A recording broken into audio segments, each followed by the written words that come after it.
especially working families and seniors? What steps would you take to increase housing options and make sure development meets the needs of our community? Okay, all right, we work. Hello, I'm Christina Arnold. I'm your current our zoning ordinances. They need to be rewritten. Our building permits need to be addressed. And it has been an active engagement with Councilman Hildenbrandt and myself to work with the administration to create the opportunity to start doing that. We've made it at the point to pretty much the administration is actually telling us that they want to wait till after the master plan has been implemented, and then we begin to look at zoning. Zoning is, as the developers tell me, one of our main hindrances in creating affordable housing because of the current ways, maybe going to more of a mixed use and multiple housing concept. I think there's a whole lot of areas, but this is going to take like a good year or two. So like I said, I wasn't done, so I'm back again. Thank you. Thank you. My name's Jeffrey Cabana. And yes, Roswell does have a housing crisis, which is even worse now after that historical flood. Now, I truly believe that there's only one way to create affordable housing, and that's through the oldest rule of economics, supply and demand. If we have 50,000 people here, we need 51,000 units. Then they'll compete for your dollars, and the prices will be driven down. The city should do everything and anything it can to facilitate the building of more and more housing here. Okay, we shouldn't be charging these astronomical fees and everything else. Let's waive those. Let's get rid of them. Let's do everything we can to facilitate the builders that way and make it profitable for them, because if it's not profitable, I don't want to build here. It's another thing. You gotta have some kind of profit incentive. Okay, otherwise nothing's going to change and nothing's going to work. The best way to do that is for the city to get out of the way, to do the best they can to stay out of the way, and that includes zoning. Zoning should just fast track everything. You want to build housing here, and it's going to be good and affordable housing and at a market value, let's waive every fee. Let's get you right through the next zoning committee. Let's facilitate that and make it better and faster. And that's the best way to create affordable housing in a town like Roswell. Thank you. Thank you. Next question.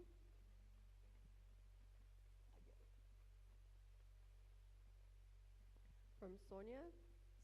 Sonia is not with us just yet. She's coming in from Odessa, so Carrie will be asking that question. Carrie Moore, Director of Chaves County Health Council, on behalf of Sonia Bolaños with Caring for Seniors. My question is to Ward 3. Vacant lots and underused public land could be transformed into gardens that provide fresh food for neighborhoods. What policies, partnerships, or incentives, such as zoning changes or water discounts, would you support to help residents and nonprofits create community gardens and small urban farms? Thank you very much. I pondered over that question that you have here. I have been involved in several different organizations that one time or another have tried to do a public garden, and for some reason it just doesn't work. Number one, the soil has to be good enough or has to be brought in order to do that. I think some of those that have tried in the past have not tried to get the soil up to speed to begin with. Secondly, people steal things once in a while, and so it's been very difficult to maintain a garden, whether it be a flower garden or a food garden. Secondly, there also are animals that like to eat what is left or what is growing. So I don't want to be pessimistic, but I'm just saying there have been an awful lot of people that have tried. I think it's a wonderful idea. I've always supported it, and there are some good places in Roswell, I think, that it could be done. So I would certainly support the idea of gardening, especially where there have been houses that have been torn down or the space to do it. Thank you. Thank you. I'm Richard Hesse. I'm running for Ward 3, 2-year seat. It's a great idea. I've thought about it myself. There are some problems with it, though, as Judy has just relayed to you. Basically, it's neighbor helping neighbor. So it's not going to be the city that's going to be able to control that. It's going to be you guys. You're going to have to do the footwork, prepare the soil, set up the watering systems and everything. The city can't do that. One thing you ask, it asks in here about water discounts. Oh, that's going to be an issue. Water discounts, just like it was last summer when the water rates went through the roof. So, you know, that's going to have to be determined by city council, whether or not the garden or, community garden gets any discounts on water usage. But I know you're going to have a lot of citizens unhappy in the south part of town if the north part of town is getting discounts for their garden. So there's going to be some issues there. But it's going to take a lot of community civil effort from the people to bring that to city council so that city council can develop a plan for that. So it kind of goes back on y'all. What do you want to do? I grow my own vegetables, I pay for my own water, and I enjoy the fruits of my labor, and so do some of my neighbors, because it's neighbor helping neighbor. I don't have a neighbor within a whole block radius around that doesn't know me, that doesn't come to me if they need help with their car or whatever. Thank you for letting me speak. Good afternoon, everyone. So there is a problem within the community. I feel that it's not just a neighbor helping neighbor. It's time for solutions.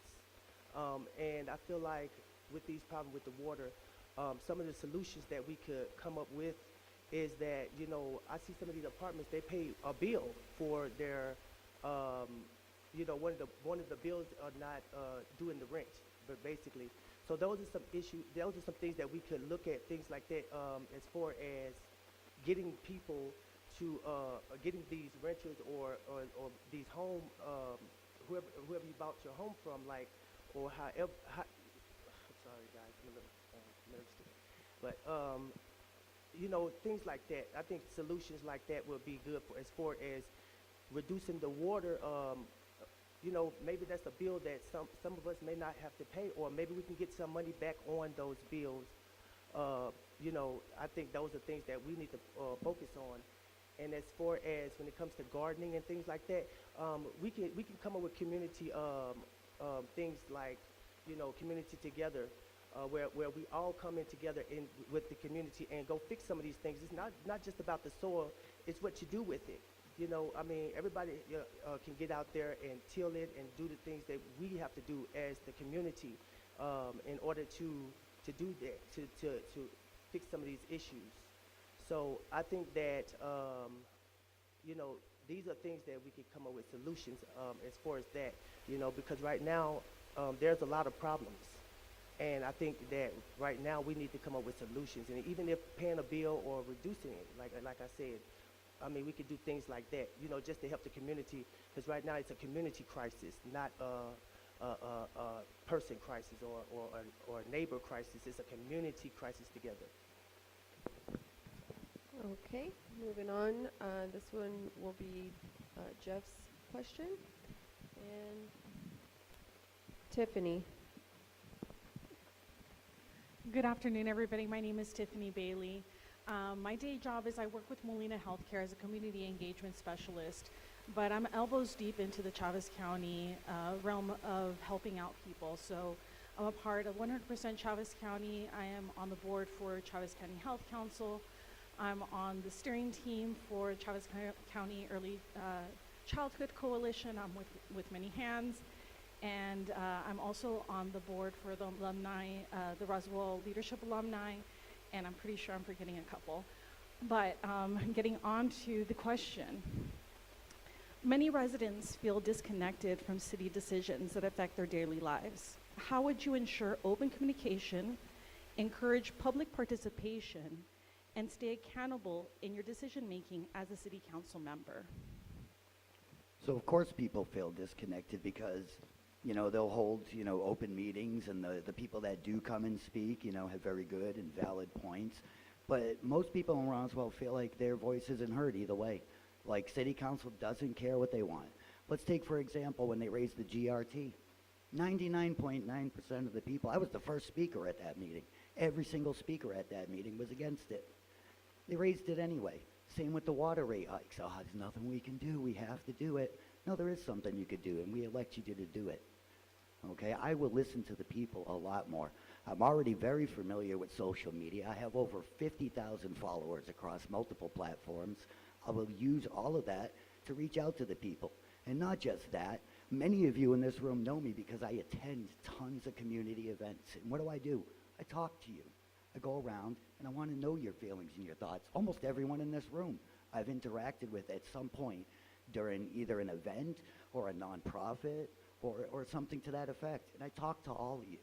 And that's what I will continue to do, whether I'm elected or not, is I'm going to talk to you and I'm going to listen to you. I will vote against my own interests and my own opinion if that's what the majority of Roswell wants, because that's what we're elected for.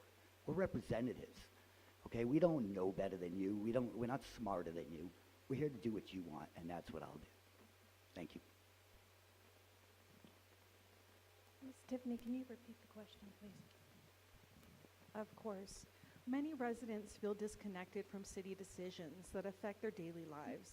How would you ensure open communication, encourage public participation, and stay accountable in your decision-making as a city council member? Okay. Well, thank you very much for the question. And after listening to Mr. Cabana, I think the truth of the matter is a lot of people have a preconceived notion on how you will respond to certain things that come before you. A lot of the role of a city councilor is to actually listen to the administration, take what the administration presents to you and make a decision. It is one thing to say how you'll react and then actually how you react. I, myself, as a counselor, have made a huge concerted effort to communicate with the public, to be available to the public. I've also been adamant, probably at every public meeting, of asking our administration to really develop their communication because they are highly lacking. They're not necessarily geared toward public relation because they don't really know about it and they haven't developed the department. Another reason I've been advocating for a public relations official. And so those are some of the things that I would actually, that I have been doing, will continue to do. And so in making decisions, you guys, my number's out there. Please always feel free to call me. I'm always available. I would love to hear your input. Thank you. Okay, and that leaves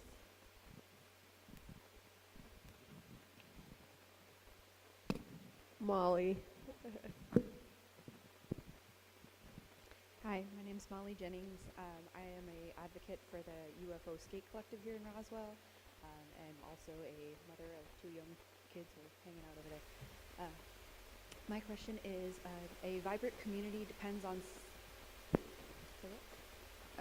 a vibrant community depends on safe and accessible public spaces for families, youth, and seniors. What steps would you take to improve parks, bike lanes, and walkability across Roswell's neighborhoods?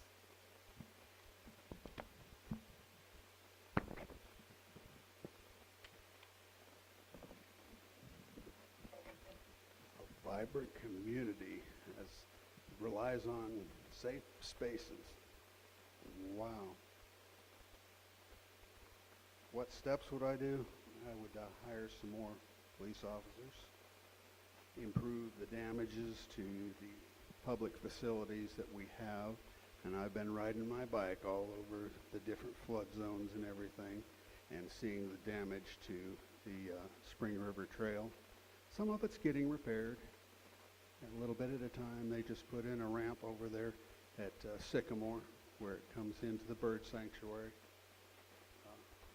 I had more answers than that, but I can't find my notes right at this moment.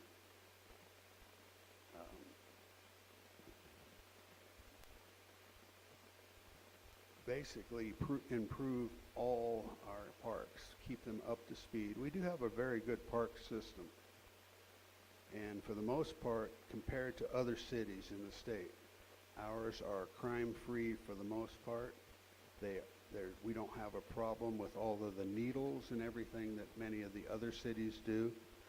And that's part of the civic community coming together. The Keep Roswell Beautiful group that helps with that, like down Main Street, the Main Street Roswell group that helps all with that. So basically support those and to keep our Parks and Rec system operating properly. There's a lot of stuff that needs to be repaired because of the flood. That's going to cost a lot of money. Unfortunately, the city's pretty much out of money, and we're going to have to kind of tighten the belt and work on projects a little bit at a time. So as far as that goes, that's about all I really have at this point. Thank you. Thank you. Molly, can you repeat the question?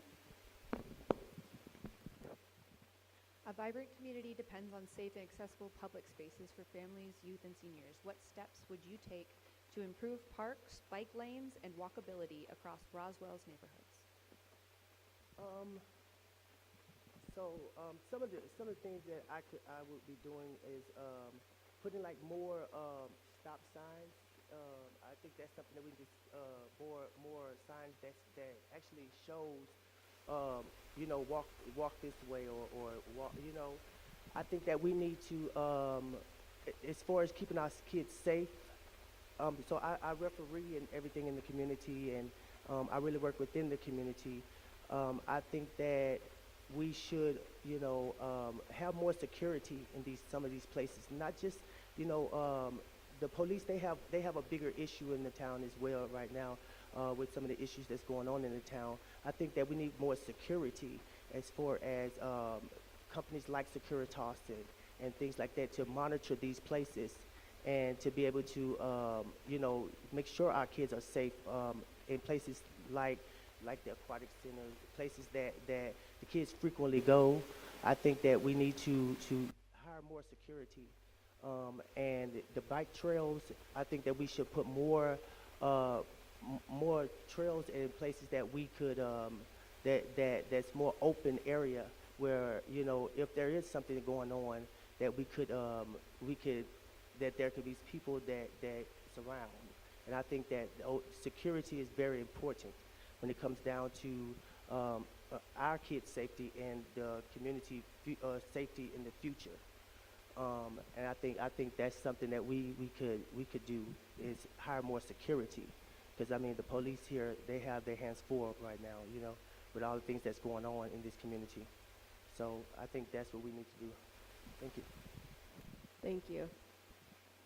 All right, next question will be for, yes, Judy. Do you need us to repeat the question? I don't think so. Okay. No, I don't think so. Thank you, though. This question's very interesting because, as most of you know, I've been on the city council several terms before, and this is something that comes up all the time. And the thing is, we have always done public hearings about a bike trail or a place to walk, or lighting is another thing that I think needs to be part of this question, because that's always needed. But you know what? Most people don't want it in their backyard. You know what NIMBY is, not in my backyard. And again, we go with the will of the people, as we've talked about here, and it's been very difficult. There have been some pretty good places where we could have done a bike path and like I say, people just don't want it. It does require extending the width of roads very often if that's what we want to do, and people don't want it in their property or it's in the right-of-way or something like that.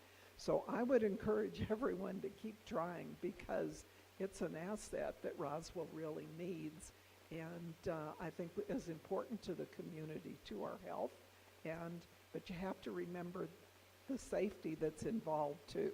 It's very, very difficult to even think about putting a bike path on a narrow road.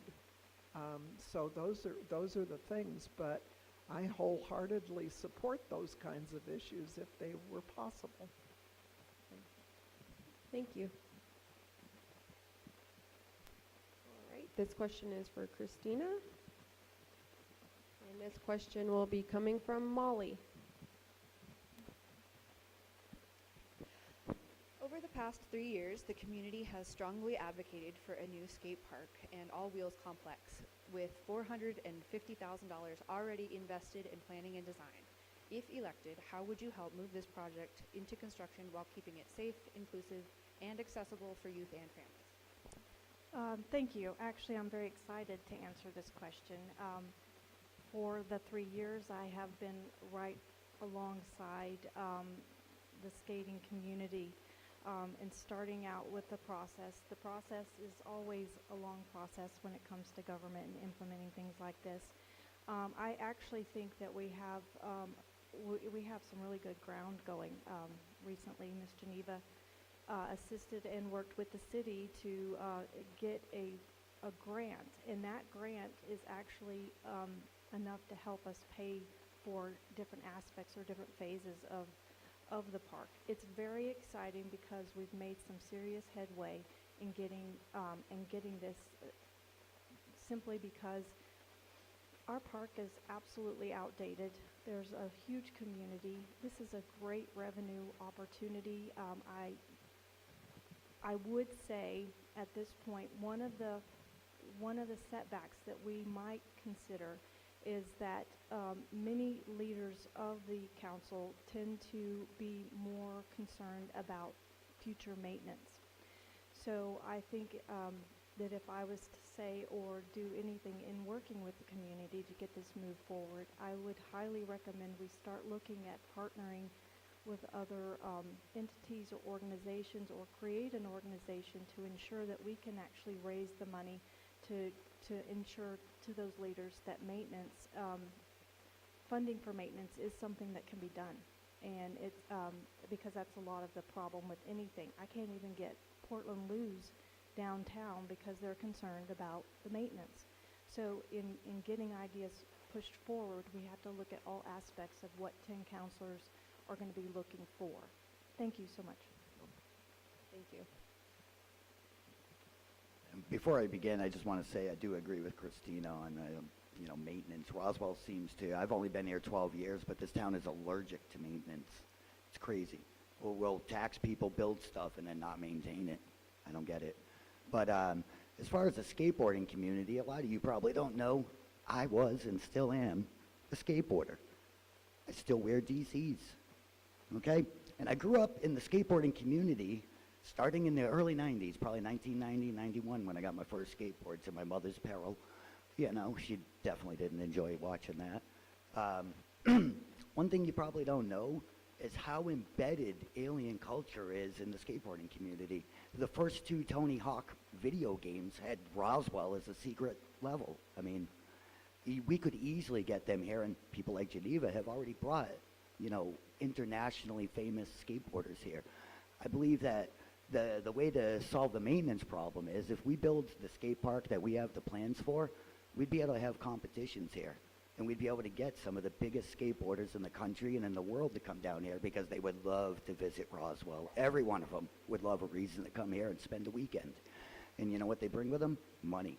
And people spend money, and we rely on people spending money. So that would go to the maintenance. It would be, a lot of work, but there's people already working on it. Why not just facilitate it? Let's let them do it. And then the city will benefit as a whole. We'll have a better place for our kids. We'll have, hopefully we can have, big name skateboarders come down and help our kids and encourage them. One thing I loved, because I grew up in Massachusetts, and being a skateboarder up there, you basically only have like 6-7 months tops, and then you have to take 5 months off because it's frozen tundra, So every year in the spring, we'd have to start over. And when I first moved here, I was like, man, you can skateboard year round here. It's amazing because the weather, we barely ever get snow, and even in the winter, you can skateboard here. It's not a big deal. Just throw on a sweater. But I feel like we could do it easily. Thank you. Next question. And we'll go all the way down to Mr. Smith.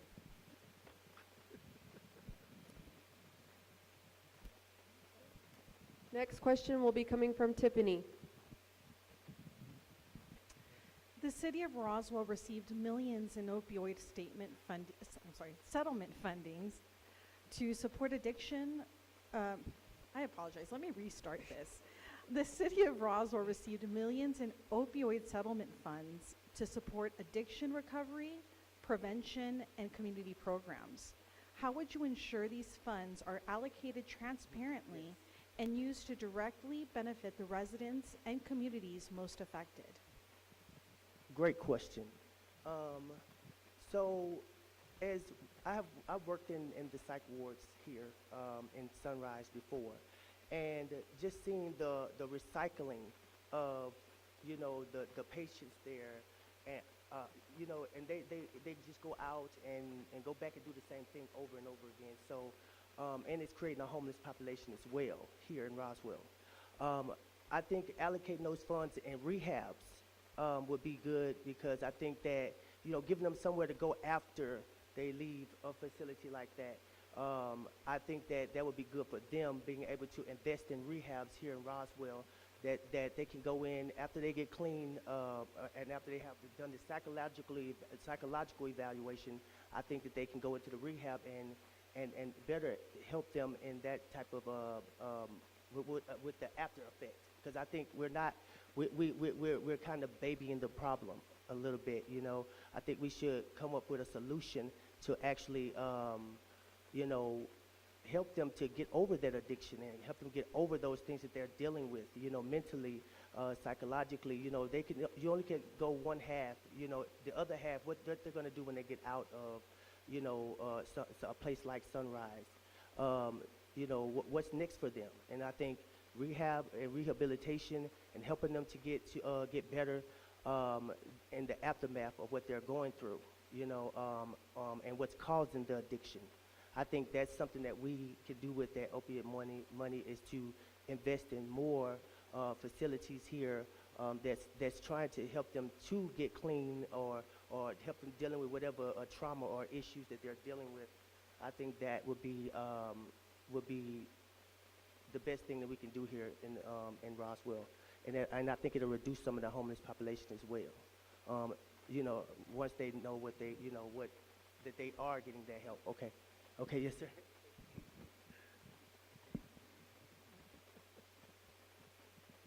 Glad you're here, Dan. I noticed.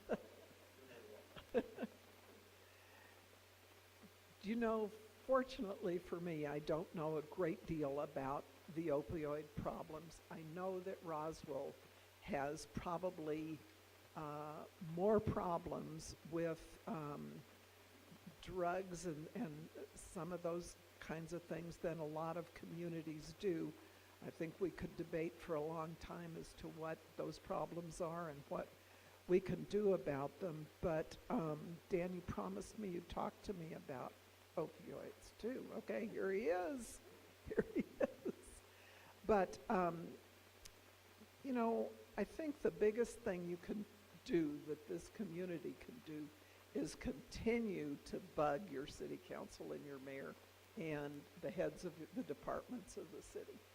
So many things happen every day that change the direction that you thought you were going in, and you have to react to something new and rethink something. So I would say the best way to get some movement on this settlement is to call your city councilors, come to city council meeting, go to the county I'm sorry, well, go to the county, what the heck? Go to city committee meetings and just talk to people, get some more people behind you. Really need a lot of facts. I don't think, you really can impress somebody in a short period of time if you don't have those facts. So I encourage everyone to keep bugging the people at the city. Wow, this topic is extremely painful to me. In 2016, I lost my younger brother to an overdose of fentanyl because he was a heroin addict. He had been 3 years sober. I had just made amends to him, and he'd made amends to me 6 months before, and he died in December of 2016.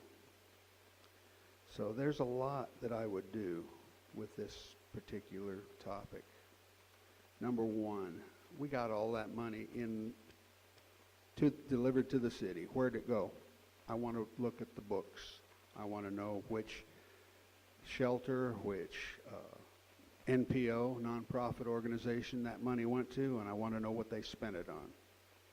Because it should have been spent on drug prevention and recovery, which I know a lot of people in that field. So it is very, very close to my heart. It may sound like I'm angry. No, I'm hurt because I lost my brother, so I don't want to sound angry. Ensure appropriate NPOs get the proper amount of funds to help our addicted citizens. Get them into recovery, build more recovery facilities, and help them. That basically falls into neighbor helping neighbor. That's one of my big points. Neighbor helping neighbor. Thank you for letting me speak.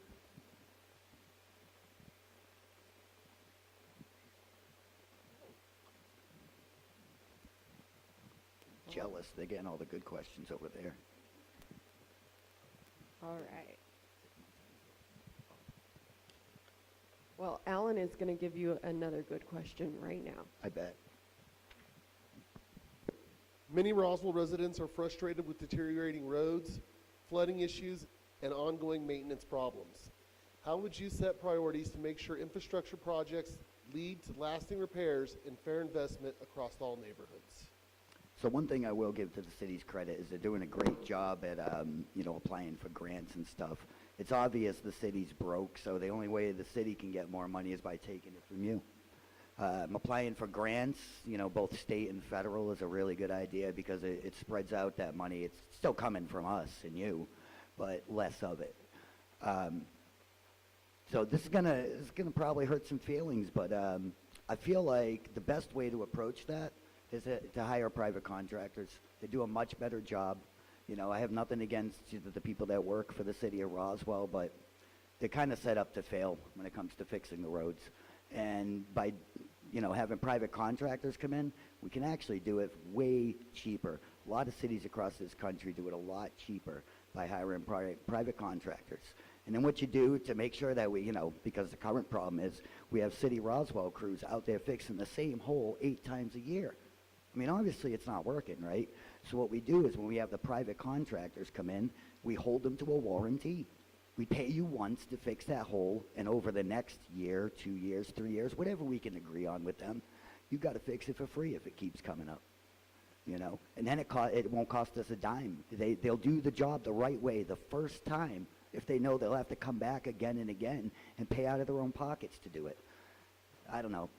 I feel like that's a really good approach to it, honestly, and I'd like to give it a try and prove to the city that you could do things a lot more efficiently and a lot cheaper and a lot better using private companies rather than city services. Thank you. Can you repeat that question one more time? I want to make sure I got all of it. Many Roswell residents are frustrated with deteriorating roads, flooding issues, and ongoing maintenance problems. How would you set priorities to make sure infrastructure projects lead to lasting repairs and fair investment across all neighborhoods? Okay, thank you. So I do want to say that as a city councilor, having been on an infrastructure committee for probably the last at least 3 years, 3.5, I would say that our roads, our streets, there is actual activity, and they're utilizing a good portion of their budget to get this done. A couple issues that we have, if you've ever noticed, you have the east to west roads that are never hardly maintained. If you notice the main thoroughfares, the north to south, are always maintained, and that has to do with the level and type of funding. State and federal tend to fund thoroughfares versus these side streets. And our side streets, if you've ever gone over them, it's kind of like wobbly, wobbly, wobbly. So I actually believe that, I think my message moving forward, and kind of one of the things I'm running on, is proper planning. I think proper planning and looking forward in how we address those, because a lot of people say, well, we don't have the funding, we don't have the money. And in my opinion, when you start saying that, you probably never will, because we have to actually have the actual plan, the idea, and the ability to say, we're going to focus on this, we're going to get it done, and coming up with alternative ways to bring in that funding outside the norm. I also think implementing future projects, or with zoning, actually allowing developers to actually come in with other products, i.e. looking into allowing them to do concrete, things that do have a lasting effect. And those are things I think that we as a council can, start reaching out to our administration to say we want more information coming in, opportunities and ideas. But thank you.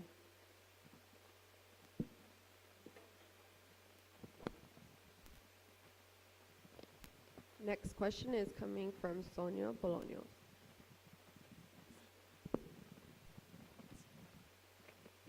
Rising utility and water costs are hitting low-income households the hardest. What steps would you take to keep utilities affordable while ensuring long-term water sustainability for a growing Roswell? Wow. I know that rising prices are hard on a lot of people. And I think that what needs to be understood, first of all, is that the money that pays for certain departments, certain areas, come from certain places, as Councilor Arnold mentioned with the roads. So I think that the council, I wasn't on, but I think they sort of fessed up to maybe they had charged a little more, if I'm not mistaken, than really necessary. They were able to bring down the water costs a little bit. But, folks, everything that we've talked about so far tonight costs money. It costs money. It isn't free. And believe me that it's very difficult to sit at the council and to know that things need to be fixed, or that people are hurting, or that something has just come up that we didn't think about ahead of time, and what do you do? It's very difficult to make those decisions. So what I'm going to tell you, which is in reference, I think, a little bit at least to the question, is again, speak to your city councilors, talk to staff, come to city council meetings, go to city committees. I've already said all of this. But the council is 10 people, and they don't always know what everybody else is thinking. So please write, call, email your counselors so that they have a better understanding of your feelings. Wow. I've been waiting for this question. This started my journey on this path that I'm sitting in right now, running for city council. Last summer, we had a dramatic increase because the city planners decided to go on a set system similar to some of our other communities in the neighborhood or in another state like Colorado or Arizona, which resulted in extremely high rate. My water bill, which had been set for years in July at $250, because I watered the same every year, went from $250 to $750 in 1 month. That was ridiculous because of the setup. They increased the water rates 30% just for the hookup, and then my water bill, because of the tiered system, I ended up paying the very top rate at $5 and some odd cents per 1,000 gallons, while everybody else was paying, $2.80, $2.90. There is a problem, but that was solved last summer because they rolled back the tiered system and gave us a flat rate of $3.40, which is good. It's not where I'd like to see it, but I compared it to some of the other communities, like my hometown, Mesa, Arizona. They're paying $5.70 for 1,000 gallons. They got a different setup than we've got. They get their water from the Salt River. We get ours from underground. But there is a big issue here. We've got to repair our aging water distribution system. That's going to cost money. I do have plans and ideas in my books to deliver to City Council, and we'll see what we can do. Thank you. Okay, like I said before, I'm about solutions that's plaguing our community, and I think if we can find money for other things, I think that we can find money to, as far as help reduce some of these costs of the water. Maybe give back the people something back. As far as for the rising of the cost of water. I think that we can open up some more.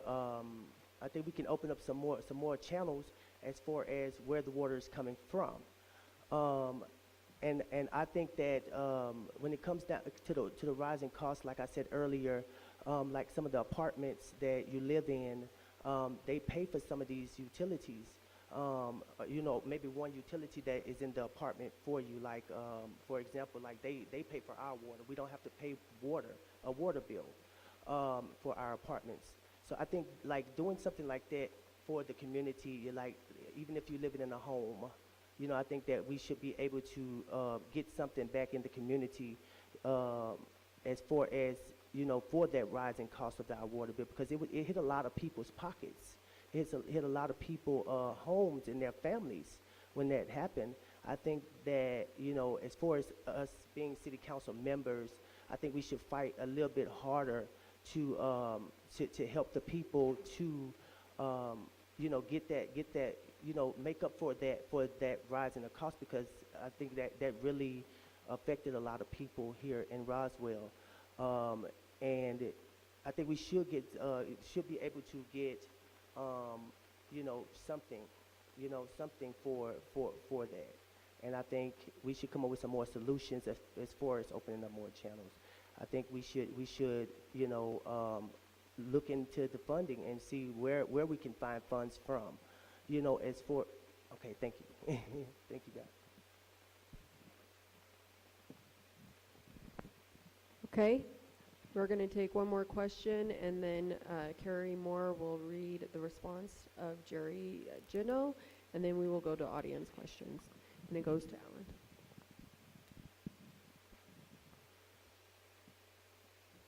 A strong downtown and healthy neighborhoods help attract business and tourism. What is your vision for revitalizing Roswell's core areas while supporting existing residents and small businesses? Okay, so thank you for the question. It is actually something that I have worked with community organizations to continuously support them in their concepts. For me as a city councilor, my role would be to be available for ideas that come in, to utilize my knowledge to help them get those ideas implemented, to go through the process as I have several times already, and continue to work on, because there's still projects that take like 2 to 3 years. Honestly, I don't have an actual vision. I walk the area every day. I love it. I would love Portland lose those kind of things. However, I'm definitely open to ideas. I'm here to advocate for you. I work for you. Therefore, when people have beautiful ideas, I will work with anyone to do great things. I would like to see Main Street Roswell get a lot more support from the city. I would also like to see some areas. I do think like an industrial area would be kind of interesting. I think there's so many ways that we can expand that. And I think our master plan might help us get some of those incorporated, because there's some great ideas that will be in there, and working with the community to get those implemented is absolutely my passion and my role. I'm going to be honest, this was a tough question. Since I, got the questions ahead of time, this one's been really plaguing me. And I've put a lot of thought into it. Now, I'm going to go outside of my entire belief system on this one, because as many of you know, I feel that government is never the answer to any problem, ever. Community can fix most things, but I feel like this is one area where government could step in. And I also would never advocate to prohibit, the free market or businesses. But this is another thing that I'm going to have to just go against my core belief system with. I've been all over this country, okay? And the most vibrant, beautiful downtown main streets I've seen across this country, they had ordinance in place to keep most, or at least a percentage of their downtown area locally owned, which is something that goes against everything I stand for, like economically, politically, everything. But it works. For example, I've been recently to Bastrop, Texas, right outside of Austin, and they have similar ordinances. On a Sunday afternoon, there's more people walking downtown in that small, like 4 or 5 block area that I've ever seen anywhere in a small town. And they're a little smaller than we are. So I feel like that would be a good step forward. Now, I'm not saying we should kick out, McDonald's and Dunkin' Donuts or any of the ones that are already there. And I'm not saying we shouldn't allow any franchise or corporate. We should definitely encourage growth, but I think we should encourage local growth. Now, if corporate and franchises want to come in, I think they should adhere to like what McDonald's and Dunkin' Donuts have done. They've become part of our tourism and part of our community. I have friends from all over the country. When my own mother came here to visit, she was more excited to see that McDonald's than the UFO Museum. I thought it was a little crazy, but I get it, and I hear that a lot. So, like I said, I would never advocate to prohibit business, but that's one thing I will.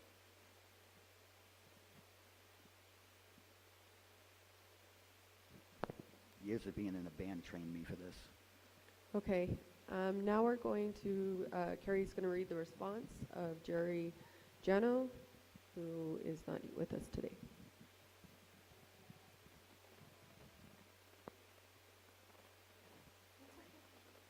Geneva, thank you for the invitation to participate in the upcoming forum on Monday, October 27th.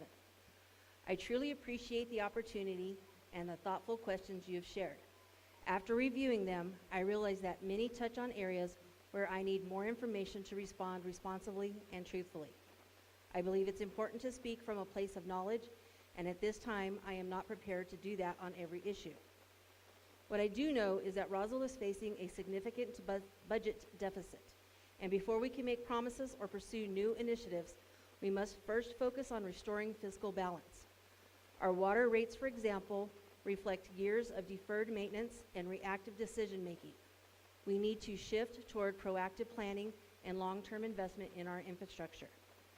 Every question you asked is valid, and every solution will require funding that the city currently does not have. I share the frustrations many residents feel about the condition of our city. If elected, I would be one of 10 counselors, and meaningful change will require collaboration and consensus. In my 33 years of service to Roswell, I have seen administrators come and go, each with ideas they believe would improve the city. Unfortunately, some of those ideas have lasting effects. Some of those ideas have left a lasting financial burdens. That's why I believe our path forward must be grounded in transparency, accountability, and shared responsibility. To paraphrase President John F. Kennedy, ask not what your city can do for you, ask what you can do for your city. It will take all of us working together to fix what's broken and build a stronger Roswell. For these reasons, I must respectfully withdraw from Monday's forum. I hope to continue this conversation in the future, once I've had the opportunity to study these issues more deeply. Sincerely, Jerry Janua. Okay, now we're going to audience questions. You will have 60 seconds to respond so we can try to get through some of these, okay? And we'll start with, back with Judy. Right? So this is one of our public questions. Transportation is vital to our economy and especially our elderly residents. What are your ideas for options to connect Roswell to larger cities? To connect Roswell to larger cities. When I first went on the city council, I was chair of what then was called the airport committee. And it was really important for me to understand what was going on out there. I learned a lot. We have tried and tried and tried to get additional air service to and from Roswell. And you know, it's totally up to the airlines. It's not up to us.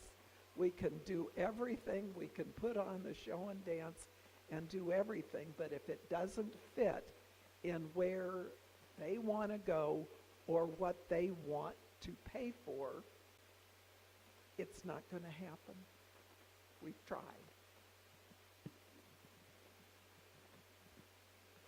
Well, first things first, before we can connect any of our city to other cities via any means or anything else, we have to have a wanna. We have to have something that they want to come here for.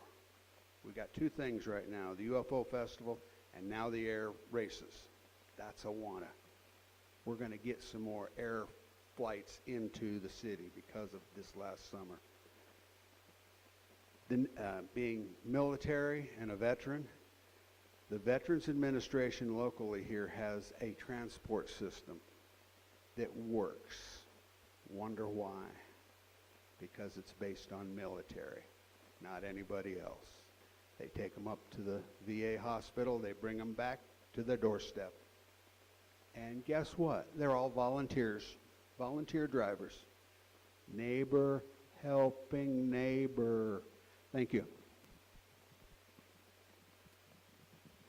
So, Ms. Judy had a good point as far as, you know, the airport system. I think that the pricing as far as the tickets coming and going out of Roswell is ridiculous. I think I think that, you know, having percents off or we can even just do coupons and things like that for the community. And you know, as far as tokens, I know when we feed the homeless and everything, we give away bus tokens sometimes to help them to ride the bus, even here with the transportation here. But I think as far as, you know, reducing some of these things, we can help put some of these things, give it back to the people. You know, as far as, you know, reducing, as far as coupons and different things like that, is to lower the prices of these airfares that's coming to and from other places. I mean, because you cannot, you can't even get to Roswell. You know, if you have an emergency. Oh, okay, thank you. I'm sorry. Okay.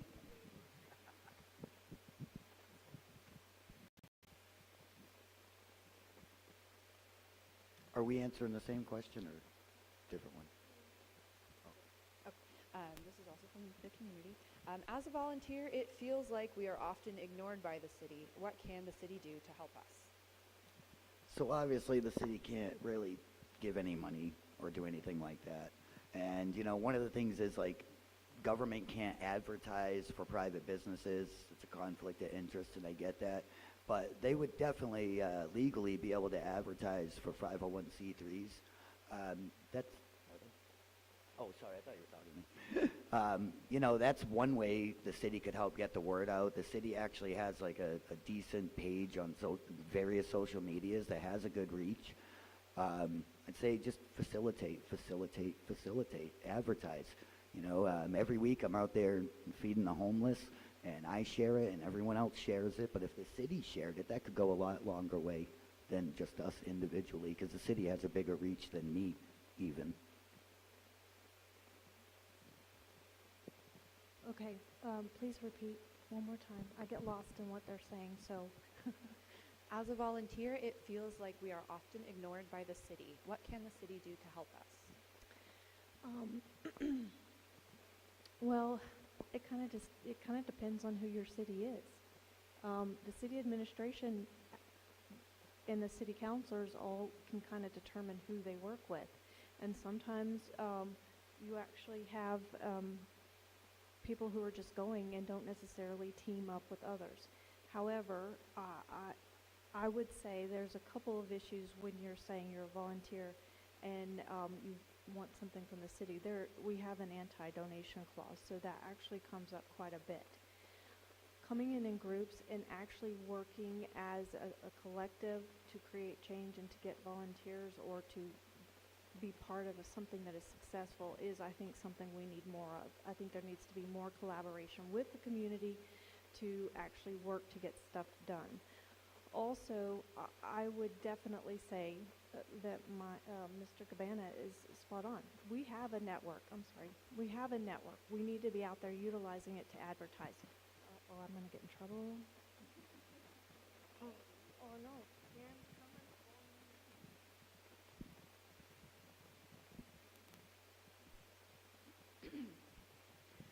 Juvenile crime and youth involvement in the justice system are growing concerns in Roswell.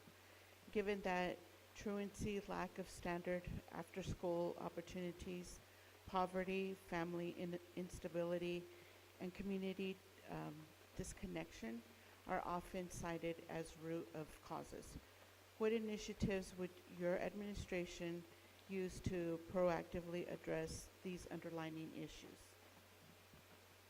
That's a difficult one because it all falls on the parents. Okay, if you raise your children with good foundation, morals, and responsibilities, they won't go out and cause problems. Now that sounds kind of harsh, but I raised family here. I raised a grandson, and it wasn't until he left here that he got in trouble, because he followed my guidelines, my rules, and everything.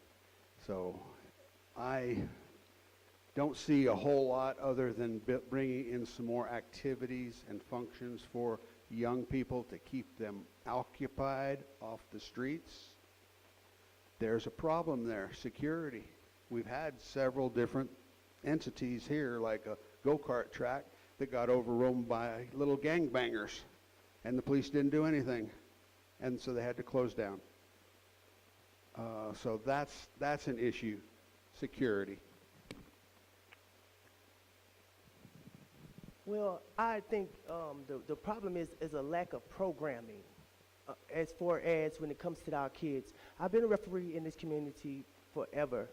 And I think the kids and the adults, they used to have a lot of programming for the adults, like things like Hike It, Spike It, things like that. And I think over the years we have gotten away from that.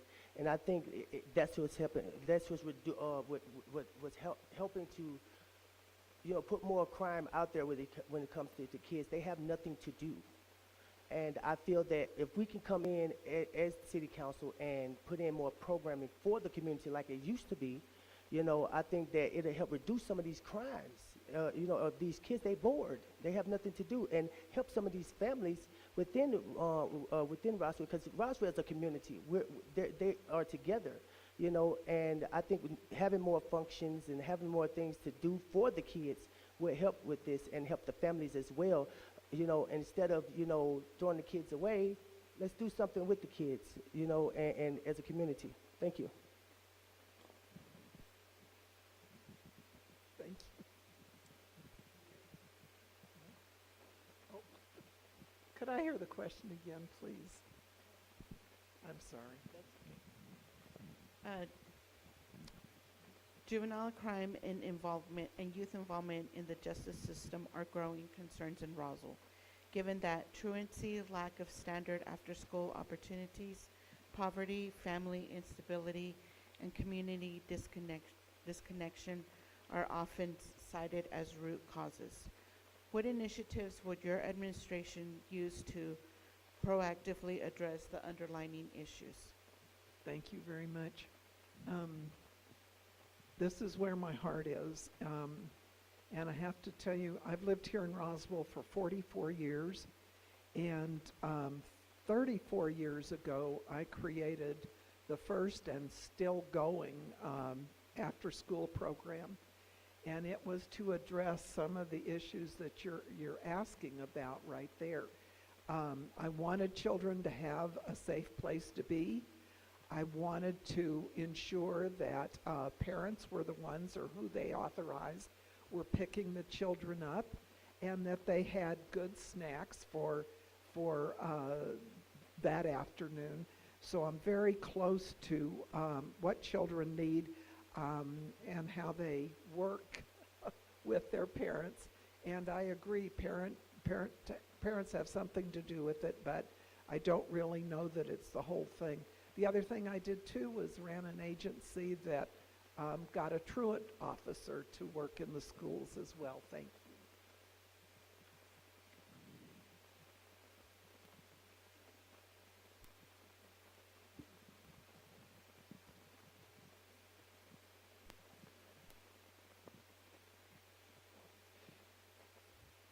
How might you address any concerns the public has regarding police and citizen conflicts? That's a really tough question. Honestly, I feel like Roswell Police Department does a really good job. You know, like I said before, I've been all over the country, and I've seen really bad interactions. One of the things I do is I watch a lot of these First Amendment audit videos and whatnot. The best way is just, you know, training. And not just for the police, for the citizens too. There's a certain way you need to act when you have, you know, an interaction with the police.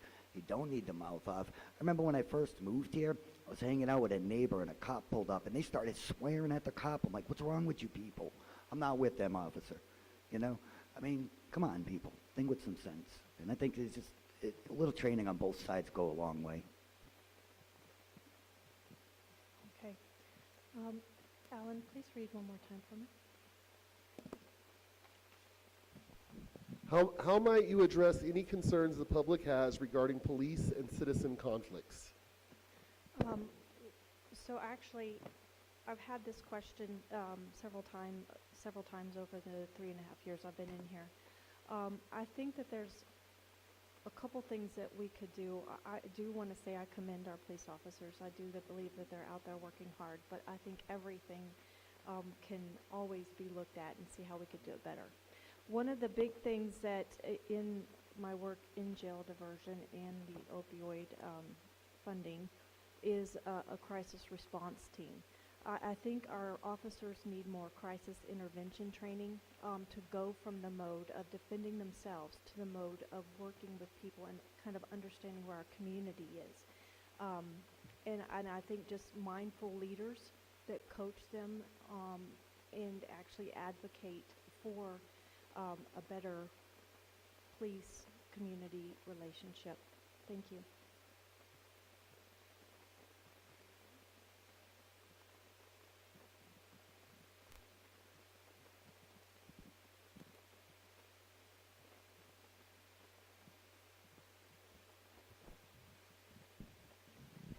And I apologize to the person who submitted this. The last part I'm going to paraphrase a little bit just because I was a little confused by it. The original question is, what is the plan to address the homeless situation, specifically to access bathrooms and public amenities? And the original portion was currently supplied by local businesses. But I think what they meant is which are currently being expected to be supplied by local businesses. So how would we address the homeless situation to specifically to access bathrooms and public amenities? Wow. As a prior and current businessman, I think it is very unfair for the business people to have to supply to people who won't come in and buy. They just want to come in and use the bathroom. A lot of the shops up on Main Street do that right now because I'm in contact with several of them. They have to protect themselves. You know, there's been talk about putting public restrooms down there on the corner of Main Street and First Street in a vacant lot that now the museum has taken over. They bought it. So, okay, I guess it's not going to go there. Public restrooms is probably the only answer for that.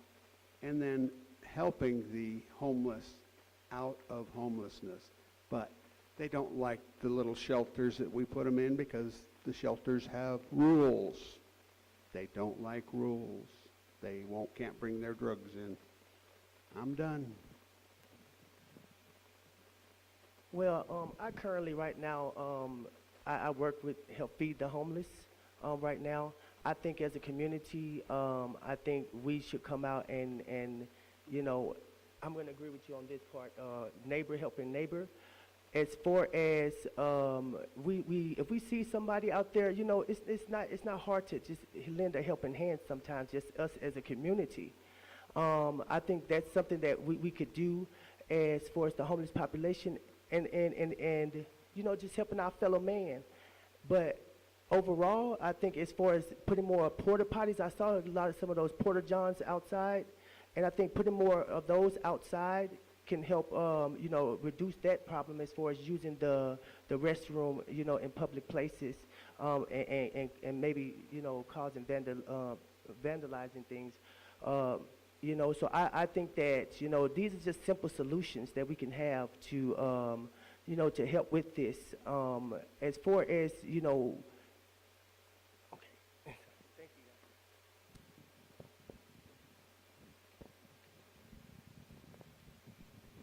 Thank you. I know again that the city has looked at several times about putting public restrooms downtown. Again, there are a lot of people that resist that being done, which is unfortunate. You know, again, you can't put them on the sidewalks, you can't put them in the right-of-way. There are a lot of different places. So if there really still is an interest, which obviously there is, I think, again, people ought to be thinking more about how they would do it, who's going to maintain them, and who's going to pay for supplies and all of that. But again, don't quit on it. Talk to your counselors.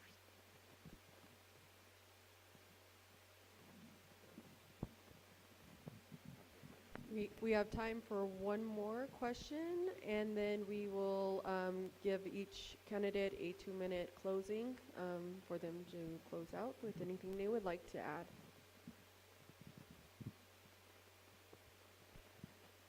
How might we make Roswell more desirable to new businesses and families moving to Roswell? Well, great question. Thank you. Okay, so how might we make it? I actually believe that we are doing a really great job of connecting with businesses. We need to do more, though. And I think city's role would be to actually create a campaign of reaching out to those communities, trying to attract the people to, man, I totally lost my footing on that one. Okay, I'm going to start over. Okay, so I actually believe our administration could do a better job of reaching out to communities, of basically creating marketing to entice people to choose Roswell, because we are growing. Great things are happening. We do need to attract a new work base for the jobs that are coming. And I totally think that that's an area that we could absolutely work on. Thank you. So because of my line of work, I actually, you know, often get to talk with some of the biggest businesses in this town. And I won't name any names, but some of the largest companies when it comes to heating, air conditioning, electricity, plumbing, you name it, professional services. I talk to them all. And they all tell me the city's incredibly hard to work with for any business. So I think we need to start there. Let's start treating the businesses that are locally owned and already here better and do a better job with them. Let's hear their grievances, because until we know why the businesses that are already here are upset with the city, we'll never know how to bring in more. There's lots of ways to bring in more and more businesses and more jobs. But first we need to solve the problem of why the businesses that are here are unhappy. Zoning. We'll fix that. If I'm elected, believe me, we'll fix it. Okay. Now we're going to have our closing remarks of how you feel to make a vibrant Travis County, Roswell. We'll go ahead and start with Judy. It's not a question, it's just 2 minutes now for your closing remarks. Thank you. One of the pleasures of my life, I'd have to say, has been the opportunity that I had in the past to be on the Roswell City Council. I want you to know that I take it incredibly seriously. I have spent a great deal of time attending trainings, attending meetings. I've been president of the Municipal State Organization twice. No one has been elected to that position twice. But I know how to run a meeting. I know what is important, and that has been such a pleasure to me. I think about the concerns that we have, again, about bringing in businesses, which also equates to having educated people to work there. And I have to have a shout out to ENMUR, because they are so accommodating to what a lot of the businesses need to open their business or to enhance it. And so I think Roswell has an awful lot to offer.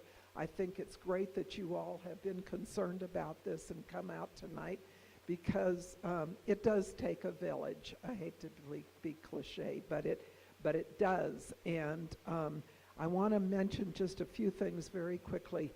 Kevin Arnold again mentioned the anti-donation clause, which unfortunately is state statute that's been there forever.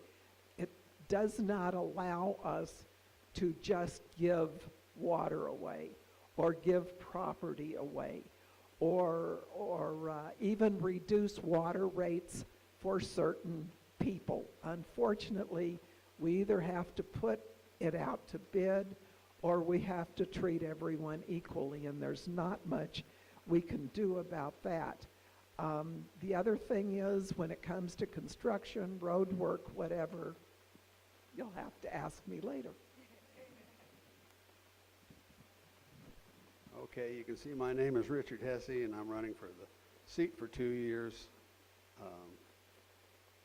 Wow, this has been really good. I want to thank all you for showing up. As a Navy veteran, I have certain disciplines that I hold true to my heart, and that is community service. Service as a veteran, I put my life on the line for all of you to protect the Constitution of this great country. I have taken many oaths, and I have held true to everyone, and I will continue to hold true and be your representative to the powers that be in city. There's a lot of people involved in the city that you guys don't hardly even know about. There's city managers, there's department heads, there's all kinds of stuff that you won't run into until you have a major problem, like a water blowout in your front yard, like I had. And then that our city council is your connection to those things. We will listen to your concerns and take them to City Hall and see if we can come up with a solution. One thing I'm going to ask, you bring me a problem, give me some ideas how you think you would answer it, because I'm going to put that question right back to you. That's the way I work. Question everything. Act on positive feedback. Simple way to do it. Thank you for letting me speak. Thank you all for being here. As a first-time candidate running, I've been in the community. I've worked at the Job Corps. I've worked at the psych wards. I've worked as a referee with the kids. I've been a teacher here for many years. And, I think that, what we're losing is community. I think that, us coming together as a community and as your city councilman, you want us to be more visible. You want to be able to know who we are, as far as who your city council people are, and I think with me being in the community and help feeding the homeless and helping with the kids and, actually being out in the community, playing basketball with the community or just going to local grocery stores, I think that, I would be a great candidate. I would be a great city council member because I feel that being visible is what we need, especially in a trying time like this, in this new era that we're living in. Things are changing, times are changing, and we need solutions. We don't need to, harbor on all of the problems right now. We need to find the solutions that's going to be better for Roswell for the future. And I think that, having visible city council members, having people that you can see, outside of what they do, I think that's something that we need right now. We need somebody that's in your face, that's going to bug you. What do you need to be done? What's your issue? And I think that's something that we need to focus on. What our city council members are doing, what they are, contributing to the community, and so I think as your city council being voted in, I think I will be that person for you guys to thank you guys.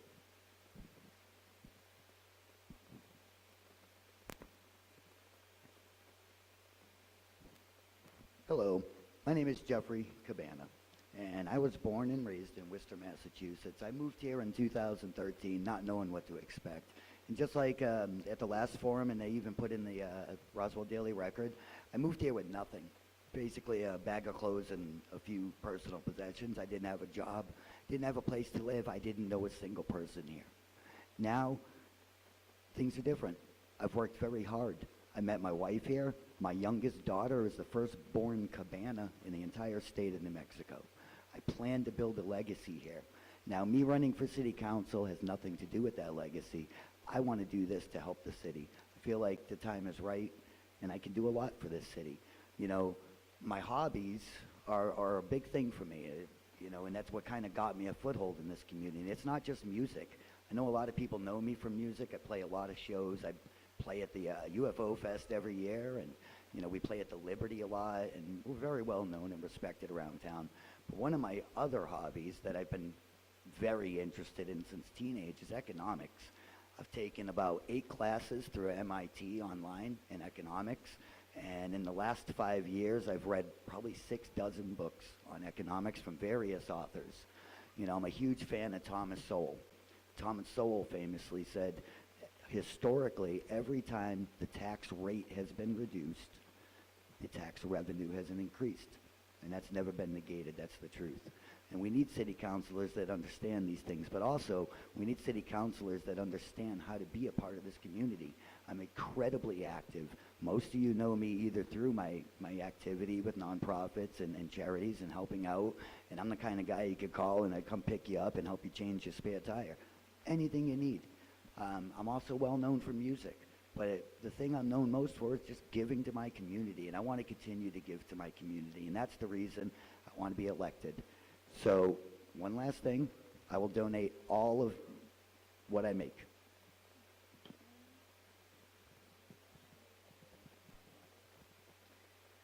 Okay, thank you guys so much for hosting this event. I want to start with, it's been such an honor serving you as your city council for Ward 1. Public policy is one of my passions, but also working with the community, that's my other passion, being part of the community. I love Roswell. I love the area I live in. And I'm actually quite proud of this administration and this council. Yes, there's still work to be done, but the focus has been to create a balanced budget and to bring in more revenue. other areas, I absolutely agree that there's still work to do. But it actually takes a minute to understand what's going on and how to fix it, and that's why government takes a good minute. I would be remiss if I didn't say the reason I'm coming back is because I'm not done. And just like former counselor Ms. Stubbs said, stay on top of it. I've advised many people, when you've got something, don't quit. You keep going, you keep pushing, and you work to get it done. Being a city councilor requires certain timing to get things implemented, timing to understand where your counselors are at and who to talk to. This is all a skill set, and it's all strategy. It's kind of like the art of war, the art of persuasion, all of that combined. And so I'm very passionate about it, but like I said, I came back to you. I'm proud to serve you. I'm asking for your vote to help me help you finish what we started. Thank you. Okay. I would like to thank all of our candidates. Can we give them a round of applause? Can we give our timekeeper a round of applause?